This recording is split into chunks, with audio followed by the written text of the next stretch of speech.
It's the show the establishment warned you about.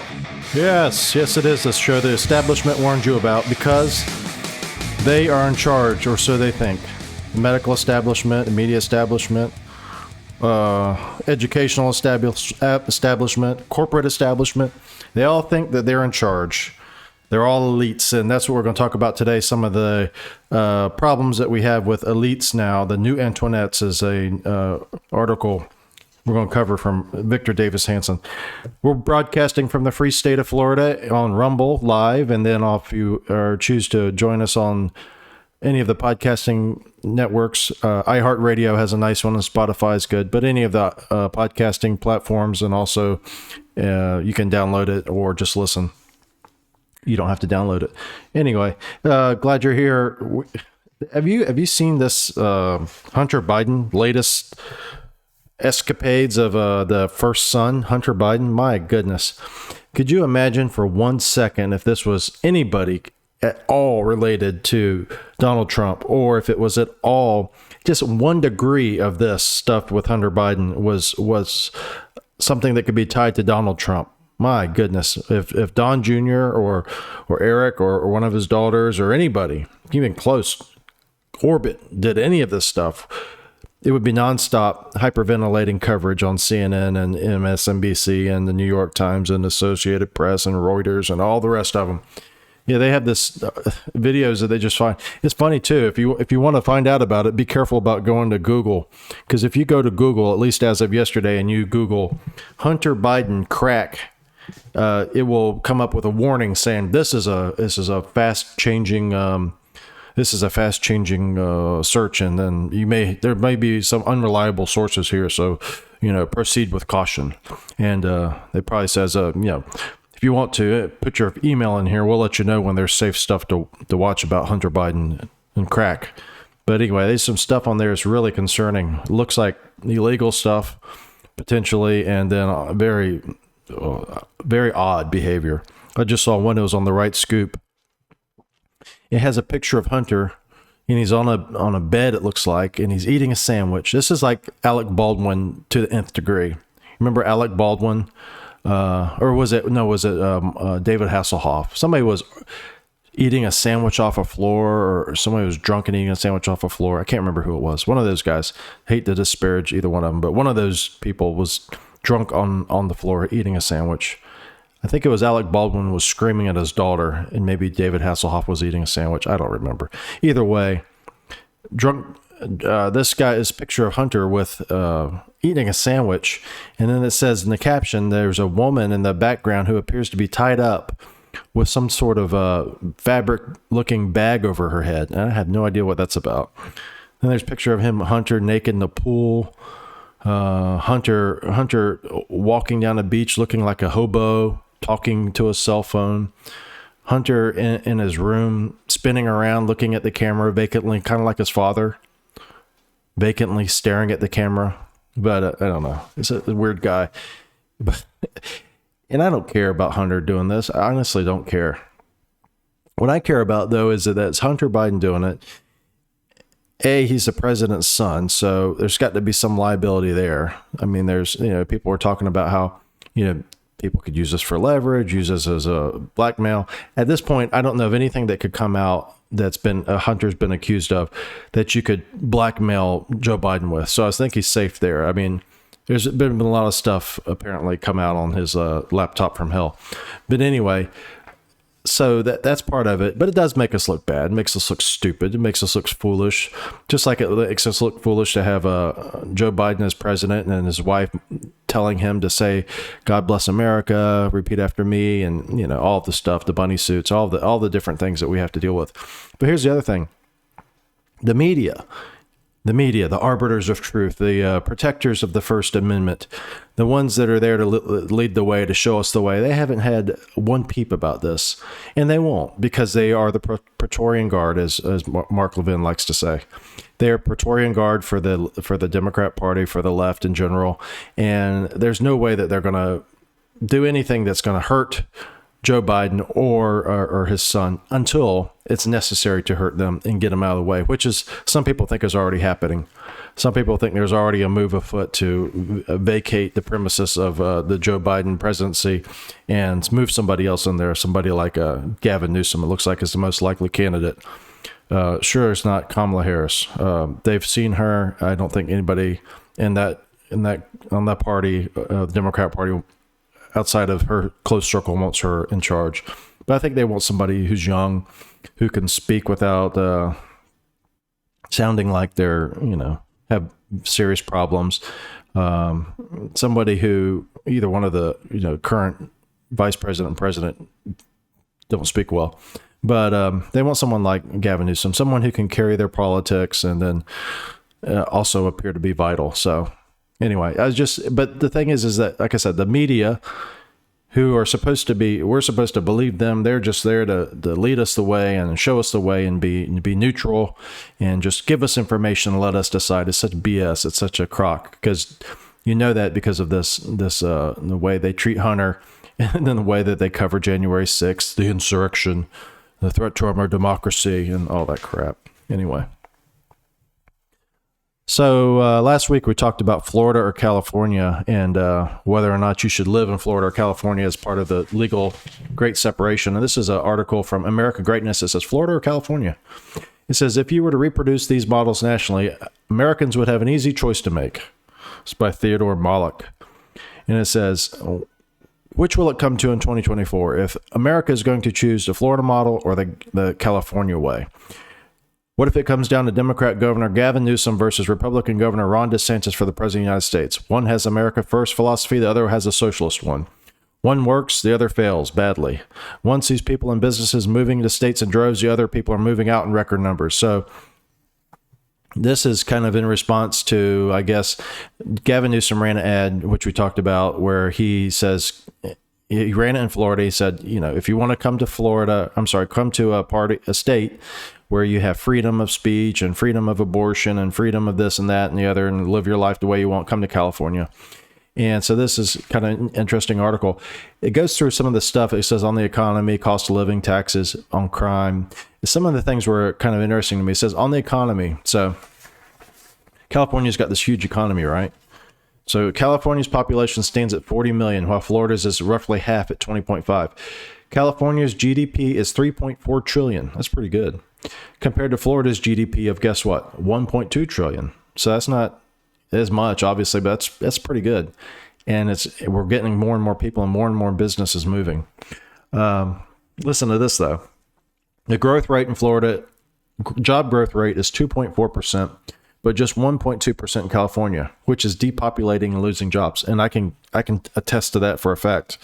The people are leaving the People's Republic of California because we've met some recently who have come here. Net legal immigration is 1.3% in Florida and an astonishing negative 0.2% in California. So legal migration, not immigration. So people are leaving California and coming to Florida. We talked about this too. For the first time since their inception as a state, California lost people in 2020. And it said Florida gained a congressional seat and California lost one. Cost of living favors Florida. Taxes favors Florida. Crime, this is interesting. Florida ranks in the middle of all states on crime per thousand, while California is in the top 10. Florida has 378 crimes per 100,000 adults, and California's rate keeps climbing. Just keeps climbing. Murders, rapes, and burglary are at all-time highs. Its cities are among the most dangerous and unsafe.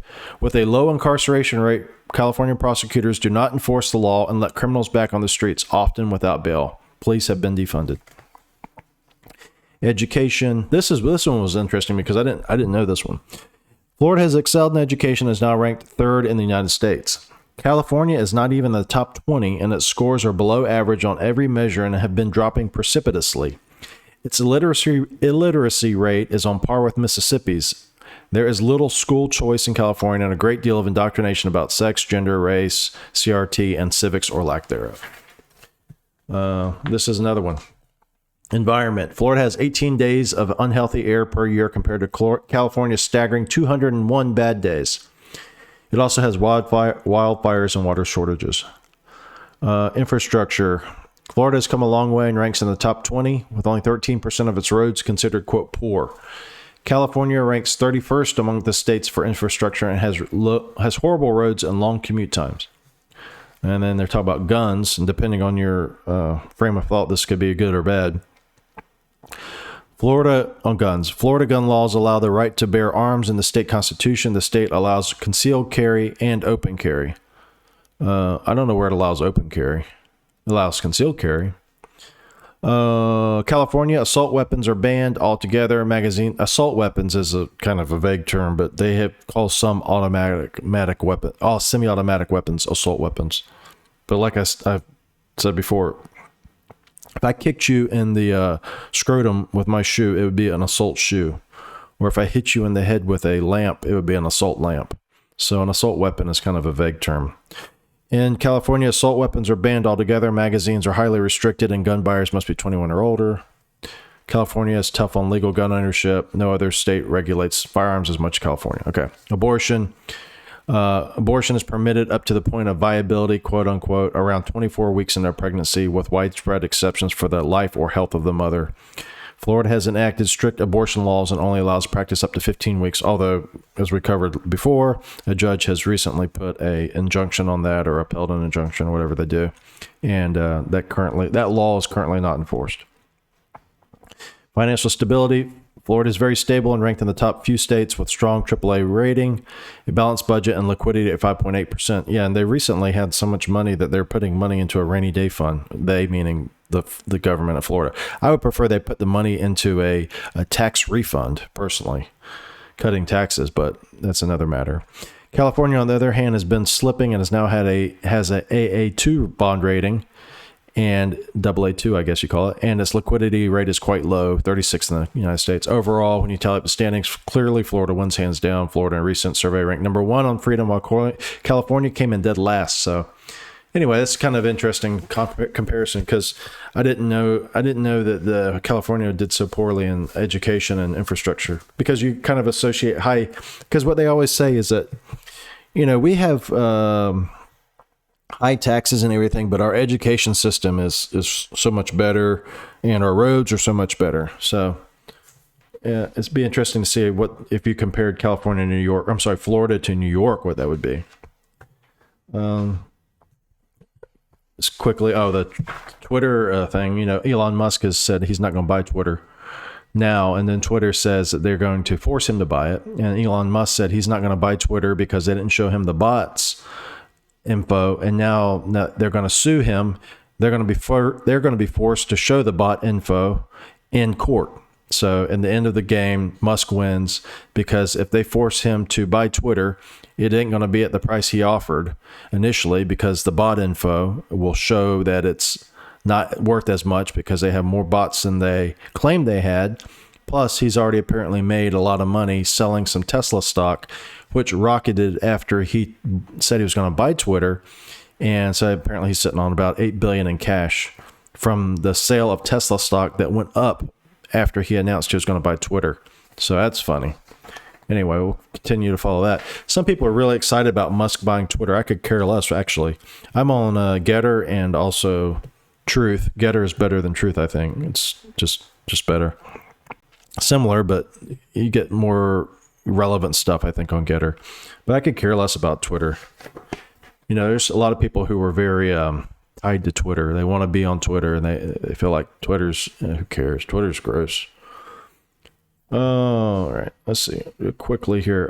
School counselors, students experiencing high rate of anxiety levels, depression, highest levels ever seen. This is from Breitbart. As most schools across the country are back in person learning, the detrimental effects of school lockdowns during coronavirus are showing themselves in real time. High levels of student depression and developmental and academic stunting. Kids have the highest level of anxiety I've ever seen. Anxiety about basic safety and fear of what could happen, Colorado elementary counselor Susan Julian told the New York Times, which conducted a survey of 362 school counselors nationwide. It says down here, counselors describe many students as frozen socially and emotionally at an age where they were when the pandemic started, according to the Times. Over 94% of the counselors surveyed reported heightened levels of anxiety and depression, while 88% reported emotional control issues and 75% reported conflict resolution problems. This is interesting. It says they prefer screen time with friends as opposed to doing things with friends, Michigan counselor Amy Flynn said. It says anxiety is filling our kids right now, Colorado school counselor Jennifer Schattler said. They are worried about their family and friends. They are stressed because they are behind in school. And then it says here, Biden appointed Surgeon General Vivek Murthy even pointed out that, quote, depression and anxiety symptoms for youth around the world have doubled during the pandemic, and clinical data also revealed that, quote, suspected suicide attempts are 51% higher for adolescent girls and 4% higher for adolescent boys compared to the same period in 2019. You know what? This is kind of interesting that they point this out. At any point, do these people in charge, these administrators like Vivek Murthy and whoever else, do they ever come back and say, you know, why are these kids having anxiety and depression? Is it anything that we did? Or is it all just blamed on the pandemic, quote unquote, the virus, coronavirus? You know, if coronavirus caused this in and of itself, that would be one thing. But what caused this stuff was not coronavirus. The virus didn't cause this. How do I know that? Well, because these things happened because of the lockdowns, because of the social disjointedness that was foisted upon us by the powers that be, by forcing people to stay home, by forcing people to telecommute, forcing people to not go to their usual social interactions, not go to birthday parties. You know, the shooter that had whatever shooter it was, and I think it was Uvalde. The father said that he hadn't seen his son for 2 years because he was scared of getting COVID. So these are the things that cause all this anxiety and depression. I think not the virus. They always say, well, the virus caused it, as if the virus somehow has some capability in addition to causing sore throat and all this to cause anxiety and depression. And then they say, well, we had to do it. We had to do it to flatten the curve. Well, you know, that damn well didn't work. You know that didn't work. Flatten the curve. If you look at there was an article I was reading about COVID and COVID among the vaccinated nations and unvaccinated nations, and you can look this up. If you want to do it yourself, go to Google and go to unvaccinated rates Y charts. And then if you look it up, you can find the unvaccinated rates and which nations have the highest unvaccinated rates. And those nations, so unvaccinated COVID unvaccinated rates, and then Y, like Yahoo, but not Y, Yahoo, just Y charts. And Y charts has all these great charts on COVID. But you can see which nations have the lowest. And the nations that have the lowest vaccination rates, a lot of them, if you look at the data, it's amazing. They have the lowest amount of COVID deaths. So this idea that the vaccines are the only thing that allowed our COVID deaths to decline is bullcrap. And then conversely, if you look at the vaccinated nations, there's a large number of vaccinated nations that have very high vaccination rates and very high COVID deaths right now. Anyway, so back to my point is that these lockdowns cause this, the response to the lockdown, the misguided, the wrong, the incorrect. And you may say, well, they had good intentions. Well, that's fine if you say you have good intentions. But if you have good intentions and then you find out whatever you're doing is not accomplishing your goal and your good intentions were misplaced, then you need to change things. But we just keep pushing along. You know, we're ready now. Currently, we're going to kick out a record number of military people because they're not getting the vaccine. It's the most insane thing I've ever seen in my life, this insistence on the vaccine. And we have another article about vaccination and the CDC. But this insistence on pushing the COVID mRNA shots as a mandate and then punishing people who don't get the mandate. Still, who believes that the COVID vaccine is going to stop you from getting COVID? I promise you, if you still believe that, you need to widen your perspective. You need to look beyond where you're going because you have been misled. It has not shown anywhere to prevent COVID transmission. And I have personal experience with this, showing that people who are vaccinated do not get by COVID. People who are vaccinated get COVID all the time. And so we're still mandating people get COVID. But anyway, back to the thing is that the lockdowns, all these mandates, all this bullcrap was foisted on us by people like Vivek Murthy, people like Dr. Fauci, who we haven't heard from recently. I don't know how he's doing. He had COVID and he took Paxlovid, which is government-approved treatment for COVID, and got COVID again after the Paxlovid because he got the Paxlovid rebound, COVID rebound. So I don't know if he took it again apparently after that. So this guy doesn't learn. Anyway, back to the point is all of this, depression, anxiety, this is made by people in power. And if the media was worth a damn, it wouldn't be reported by Breitbart. This would be, it's not that bad that Breitbart does it. It's great that Breitbart does it, but it would be reported by quote unquote mainstream media, the legacy media, the corporate media. But all they do is run cover. All they do is shill. All they do is make excuses. All they do is put out disinformation about this. And it's really, back to what I said, they're the protectors of the First Amendment. Really, the media is corrupt. The media is doing a bad job, and the media is complacent. They feel like that's not their job to put out truth. Their job is to push a narrative. Says here, along with mental health issues, many of the nation's children have suffered learning loss, with more than 33% of students who started school during the pandemic needing, quote, intensive reading intervention. Yeah, this is something that they've seen too in lockdown states. So lockdown states compared to non-lockdown states as far as school. So schools where they had, like in Florida, we were, I think it was a half a year. Yeah, a half a year where there was no school in person. Half a school year, maybe not even that long. I think it was like from March till the end of the school year. So March, April, May, June, let's say. When COVID first started in 2020, they said, There's no in-person learning. It's too dangerous. And we didn't know what COVID was.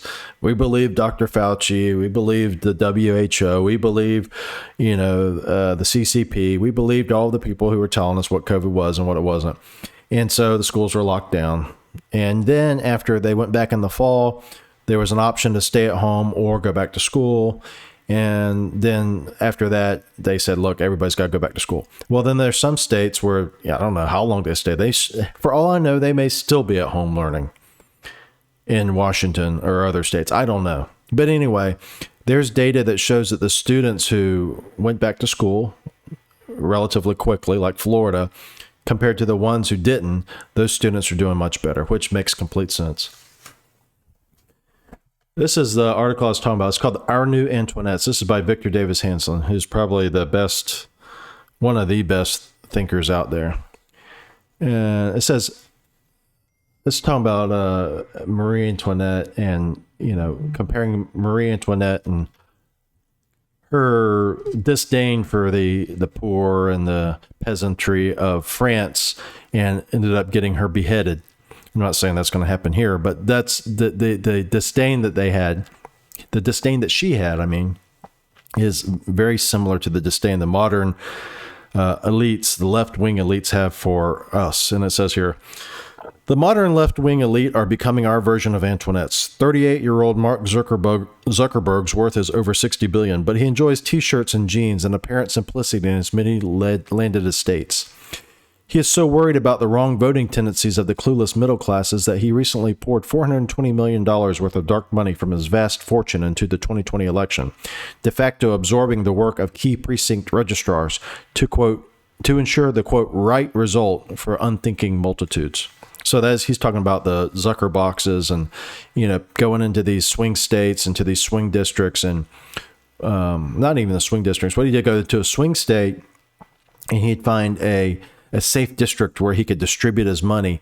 And then they had all this training and all these resources and all this private money that was used to put these drop boxes all over these districts so that they could get all these mules voting, if you believe that, which is what got me kicked off YouTube, covering 2,000 mules. But anyway, it goes back to the article. Americans, almost uniquely among modern nations, mostly do not envy, much less despise the rich, but there's a certain sort of privilege that they do not like. The sanctimonious and hypocritical rich whose rhetoric is at odds with their own lifestyles and the methods by which they inherited or made vast sums. They especially are turned off by those who exude open disdain for the clinger, deplorable dregs class, to paraphrase the Barack Obama, Hillary Clinton, and Joe Biden nomenclature. So he's talking about the Joe Biden, Hillary Clinton nomenclature. They called us deplorables, dregs of society, the bitter clingers. An especially grating habit of the left-wing wealthy is to lecture the middle class on their supposed illiberality. Often, those struggling are told they need to pay more for the what White House economic advisor Brian Deese recently called the, quote, liberal world order. Bill Gates, Warren Buffett, or George Soros, to take a few examples, are multi-billionaires who's live lives unlike any in the history of civilization. They also fund various agendas through multi-billion-dollar foundations and their own personal riches. Their causes are deemed critical to the nation and the planet, but unfortunately not fully appreciated as those vital by the peasant classes, whether they be global governance, massive reconstructing of the economy to stop carbon releases, radical abortion on demand, or the sponsoring of critical legal theory prosecutors who feel crime is but a rich man's construct. Indeed, when various pollsters recently asked the public what their chief worries were, they found the culprits were the prohibitive price of gasoline, the ruinous effects of hyperinflation, supply chain shortages, and the non-existent southern border, or the escalating violent crime wave, all of which concerns are apparently little interest to left-wing billionaires. In other words, the worries of the Antoinette liberal elite, climate change, abortion on demand, transgenderism, strict gun control, are not those that terrify the middle and lower classes. The latter, for some reason, first want to survive one day more with enough affordable food and energy to be safe from criminals. Why Democrats are currently unpopular transcends even Joe Biden's dangerous, daily, tragic loss of cognition. Their low ratings arise more from the implementation of an array of disastrous policies dreamed up at left-wing university departments and think tanks. As a result, as voters have concluded, the left, quote, just don't care. And that's true, is that these things that these people are pushing, and they think somehow that this is going to lead to votes, which I don't understand. How do they believe that this concentration on things that are consistently at the bottom of the list of people's complaints, how their fascination with them, how that's going to lead to votes? Back to the article. By that, they conclude that drivers of modern hard progressivism, the billionaire donor class, the highly compensated professional bicoastal elites, the ideologues who have captured and transformed the old Democratic Party, ignore criticism of their policies. Or they claim that their disasters are unappreciated benefits or mere PR problems, or shift blame to the Russians, the Emmanuel Goldstein Trump, the Totish media, or the victims of their disastrous policies. So this is what we're going to be up against coming up in this election in 2022, is being able to fully expose the people who are running for office for what they really believe in. So that when you have these guys who are out there like Raphael Warnock and all these other guys who are saying, look, I'm just like one of you. This is what the people that back them don't believe that. The people who back Raphael Warnock do not believe in the common problems of the people of Georgia. They want these big government issues done. They want the big global concerns addressed, climate change, transforming our economy. You know, like Joe Biden said, we're going through this incredible transition. And in the meantime, you're going to pay $5 for gas, or you're going to pay $3 a pound when you used to pay 79 cents a pound, or you're going to pay, more for electricity so that we can be greener. but it's going to be less dependable energy. It's just that's the problem, is that when the rubber hits the road, the things that they are pushing don't hit the pocketbooks of the common voter. So their problem is to try to fool them, their voters, into voting for them nevertheless. But we'll see. I don't know. How long can that go on? I don't know. It's been a mystery to me for a long time why people vote for guys like this, Gavin Newsom, who are ordinary Americans, ordinary Californians. Why would they vote for him? It says, back to this article, multimillionaire Governor Gavin Newsom lectured Californians on why they must wear masks and avoid social gatherings, even as he declined to do so while enjoying a birthday party at the pricey French Laundry restaurant in Napa. He was captured on camera maskless again in the company of another celebrity, Magic Johnson, while the state mask mandate remained in place. Newsom preens that California won't pay for its state employees to travel to supposedly backward homophobic Montana for business trips, but Newsom has no problem dragging his costly state security detail into his in-laws' Tony Montana ranch. From time to time, Michelle and Barack Obama pontificate to Americans about their racist, sexist, and homophobic pathologies, but always from their Washington, D.C. Kalorama digs, or the Martha's Vineyard Chateau, or now from their new third mansion in Oahu. How strange that the more millions of dollars Obamas earn, the more castles they acquire, so all the louder they hector the struggling middle classes. Most apparently illiberal Americans can't afford to fill their 250-gallon propane tank. The Obama's Martha Vineyard tank requires 2,500 gallons of the dreadful carbon-polluting fuel. No one begrudges the elite left for their riches or their frolics. But they do resent the talk down and accusatory sermons that come with them and the hypocrisy that fuels them. In other words, the left wing has a problem. These humanitarian rich feel just terrible about the sins of America, but not terrible enough to sacrifice any element of their privileged lifestyles or the just deserts they feel for being so righteous. To square that circle of indulgence for their rich selves and sacrifice for the poor others, they hector and preach, and they find medieval penance and indulgence that excuses their own spectacular levels of illiberal consumption. I don't know. Maybe there will be a huge turn. Maybe there will be a huge change, but maybe there won't be because of this, way we vote. But unfortunately, though, Wisconsin, it says here, this is from Reuters. Wisconsin Supreme Court outlaws drop boxes for elections. In a 4-3 ruling, the court's conservative majority said that voters cannot have other people return their completed ballots in person to a clerk's office. And then they also ruled that the use of drop boxes, which was used substantially across the country, was illegal. So they said that you can't have someone take your ballot to the clerk's office, and drop boxes are illegal. So this is a major, major victory for people who believe that the election was not on the up and up, who believe that there were mules carrying ballots. This is back to the article. It says the commission had approved the use of drop boxes. This is in Wisconsin. The commission had approved the use of drop boxes in response to the pandemic, when many voters were anxious to limit in-person interactions. But Justice Rebecca Bradley, writing for the majority, said that under state law, ballots must be returned to a clerk's office or another designated site, not a quote inanimate object such as an unstaffed box. Only the legislature may permit absentee voting via ballot drop boxes. This is actually what the real judicial argument for Donald Trump should have been, and it was actually, it just wasn't picked up. It actually was by the Texas lawsuit before the Supreme Court, but they didn't want to hear it. But the legislature has to be the one to change voting laws. The legislature constitutionally has to be the one, not the administrative branch, not the judiciary. And that's what happened in places like Pennsylvania and places like Wisconsin. And it says that,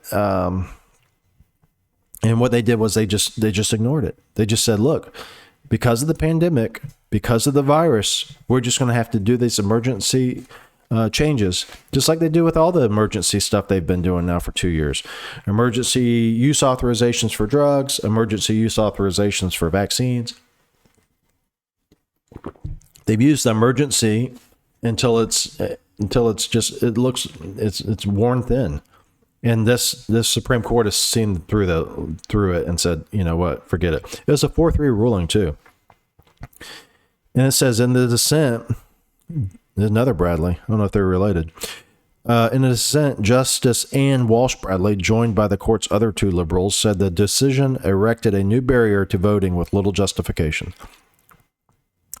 I guess the law is not justification enough. Isn't that interesting?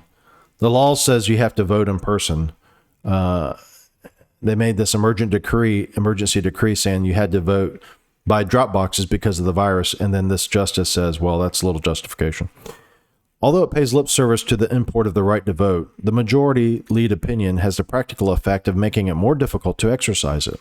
The dissent also argued that the decision to bar other people from returning ballots to clerks' offices would primarily hurt homebound residents, including disabled and sick. That's always the way it is, isn't it? Sick and disabled. It's usually women and children are injured the most by it, but this case is sick and disabled. Usually when things happen, they said a hurricane hits, women and children hurt the most, or women and minorities hurt the most. This time it's sick and disabled hurt the most. But I guess the people who are sick and disabled would mail their ballots, and that's what makes sense to me.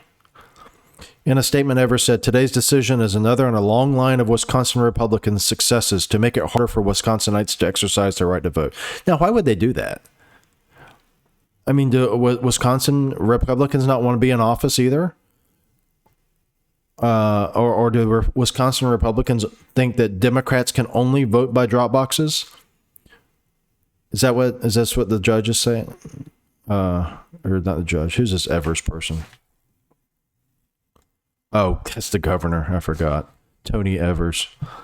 Yeah. So today's decision is another in a long line of Wisconsin Republicans' successes to make it harder for Wisconsinites to exercise their right to vote, to undermine our free and fair and secure elections, and to threaten our democracy. They are such bull crap. They always say what they do. You know that? They always say what they're doing. They always do this. It must be something to do with their condition. When they lie, they automatically insert what they're doing into their lie about what you're doing. Anyway, Republican leader Robin Vos praised the decision. Our next step has to be electing a new governor, yes, who will sign additional election reforms, he wrote. So one down, several to go as far as the drop boxes are concerned. Arizona has a problem with drop boxes. I think Georgia signed a new election law that I think they have more drop boxes now than they had before. I don't know.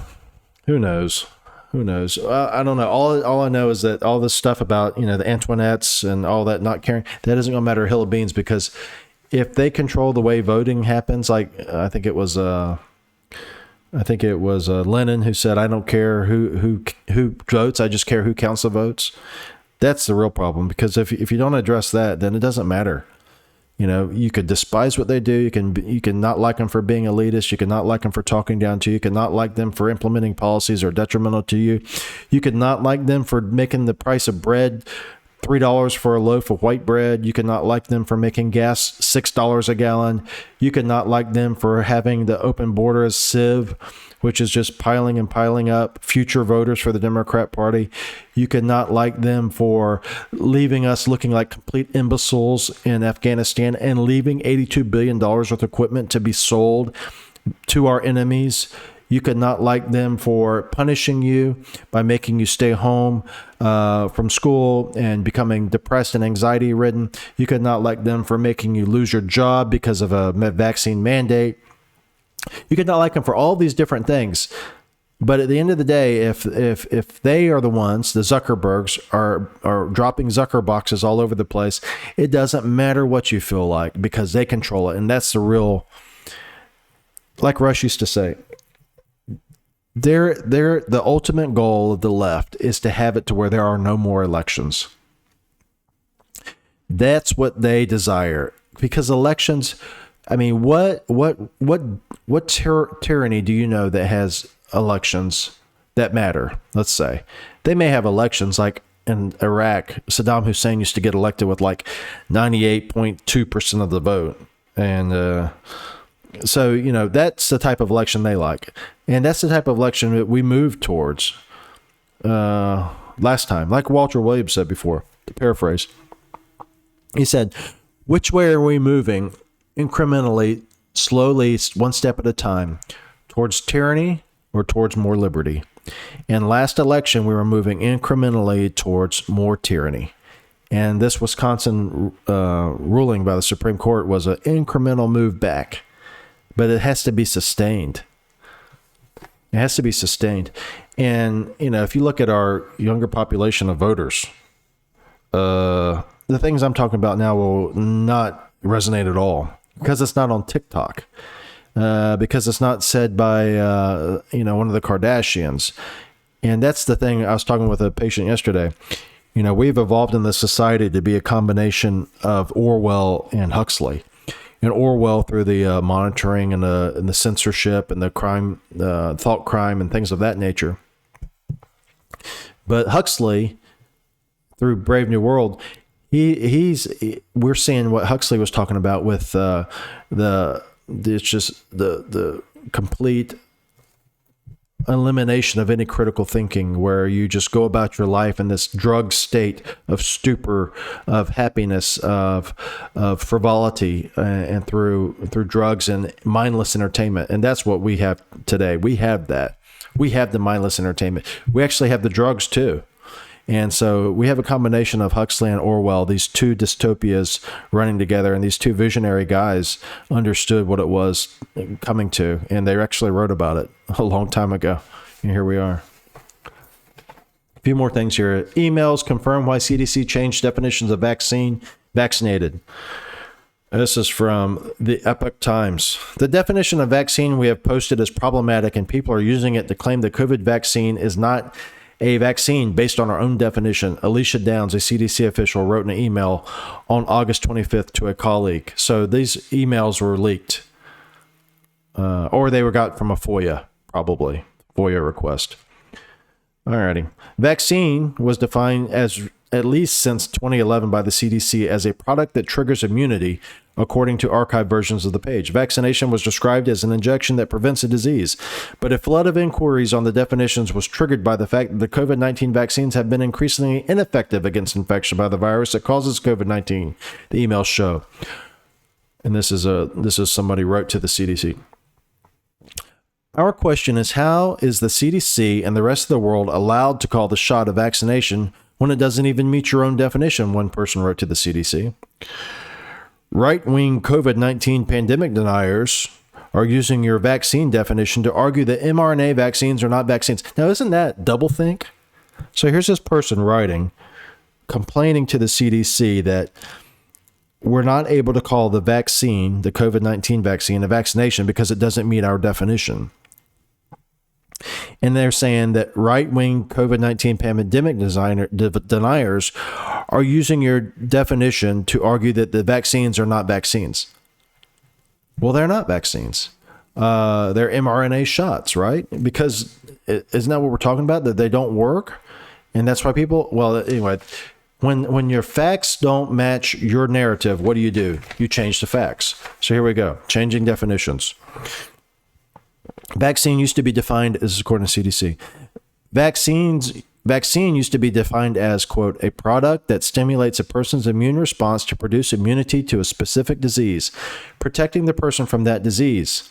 Vaccines are usually administered through needle injections, but can be administered by mouth or sprayed into the nose. It is now defined as a preparation that is used to stimulate the body's immune response against diseases. Vaccines are usually administered through needle injections, but some can be administered by mouth or sprayed into the nose. Vaccination was changed from the act of introducing a vaccine to the body to produce immunity to a specific disease to, quote, the act of introducing a vaccine into the body to produce protection from a specific disease. So this was changed the changes were pushed through August 31st and September 1st, respectively. So that's, like I said, this is what you do. The words don't match what you want it to say, so you change the meaning of the words. And that is straight out of Orwell. That is as Orwellian as it comes. So here's what they said the vaccine now is. Definition: a preparation that is used to stimulate the body's immune response against disease. So as long as, apparently now, a vaccine could be anything that stimulates the immune response. There's a lot of things that can stimulate an immune response. You know that? If I injected fecal material into your body and your body produced an immune response to that disease, E. coli infection, is that a vaccine now? I prepared it. What if I prepare it?